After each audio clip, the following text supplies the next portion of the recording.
Baiklah, kisah seram yang seterusnya terjadi kepada seorang pemuda. Mereka ni bekerja memasang pagar di kawasan pedalaman, pagar sekolah. Pagar sekolah yang jenis jaring gitu tu kan. Mereka dapat kontrak lah untuk bekerja memasang pagar. So, mengambil masa lebih kurang 3 hari jugalah. Cuma hari ketiga tu mereka awal sikit siap. So, mereka bercadang untuk jalan-jalan lah dulu di kawasan kampung tu. Jadi mereka ingin bersiar-siar lah tengok pemandangan kampung, mau pergi pekan kah, gerai-gerai. Jadi mereka sewa satu rumah lah untuk dorang tinggal lah sementara bekerja tu.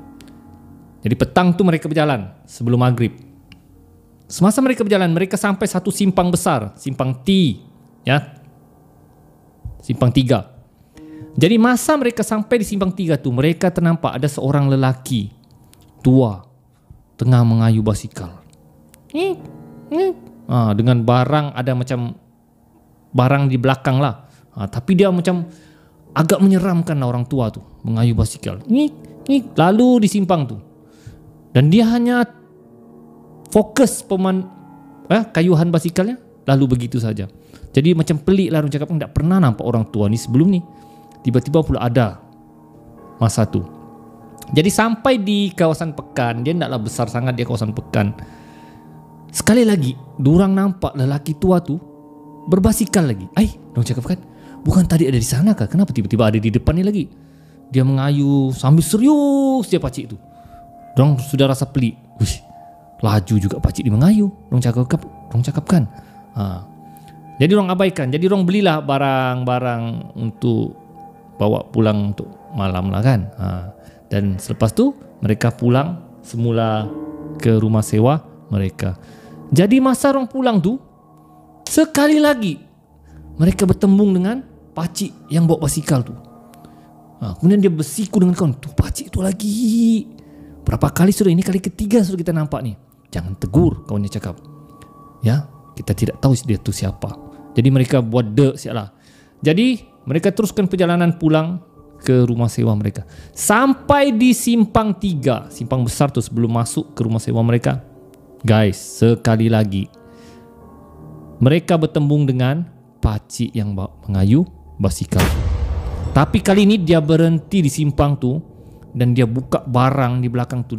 Rupa-rupanya pakcik tu menjual sate. Jadi diorang terkejut lah. Rupa-rupanya pakcik tu penjual sate dan dia hidangkan beberapa batang, ya, jual batang sate. Diorang macam terpukau, tergamam melihat pakcik tu menjual sate dan seperti mereka dipukau mau beli sate tu. Ya, tanpa banyak tanya, diorang pergi tempat pakcik tu cakap, "Pakcik, 10 bungkus pakcik." Pakcik tu hanya serius. Dia pegang sate tu kan. Kemudian dia bagi. Diorang pun tak tanya juga apa-apa pasal pakcik tu. Diorang ambil saja seperti dibukau lah. Ya, diorang ambil. Kemudian kawannya cakapkan, aku mau jalan-jalan dulu. Kau baliklah dulu, dia cakap. So dia pun, pemuda satu ni pun baliklah ke rumah sewanya dengan bawa sate. Okey, yang sate tu. Dan sampai di rumah dia kepenatan. Dan apa lagi? Dia makanlah sate itu dengan penuh lahap. Dan dia rasa sate itu memang sangat sedap. Sedap, dia cakap kan. Kalau aku tahu aku beli banyak-banyak, dia cakap. Ya, dia makan. Sampai kekenyangan. Lepas dia makan sate itu, terus dia tertidur.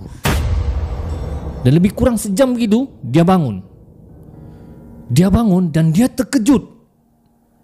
Sate yang sudah dia makan masih ada dalam plastik. Padahal dia sudah makan. Dia cakap, masih ada di atas dapur. Aku sudah makan tadi, dia cakap kan. Kenapa masih ada nih? Dia cakap kan. Macam seram pula. Tapi lapar juga, dia cakap kan. Lantaklah makan caklah. Kemudian dia makan lagi sate tu dengan penuh lahapnya. Makan. Lepas dia makan sate tu, dia mengantuk lagi dan tidur. Tidak lama kemudian dia bangun lagi. Dan bila dia ke dapur lagi, guys, sate tu masih ada di atas meja. Dia sudah rasa seram, rasa takut. Kenapa sate yang dia sudah makan, dia refill balik, ya?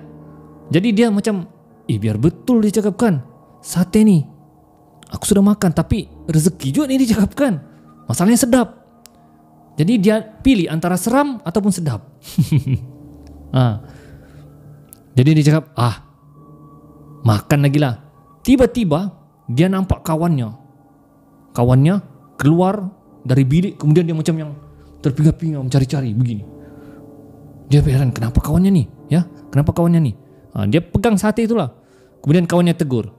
Woi Mat, dia cakap, kau mau bawa sate itu pergi mana?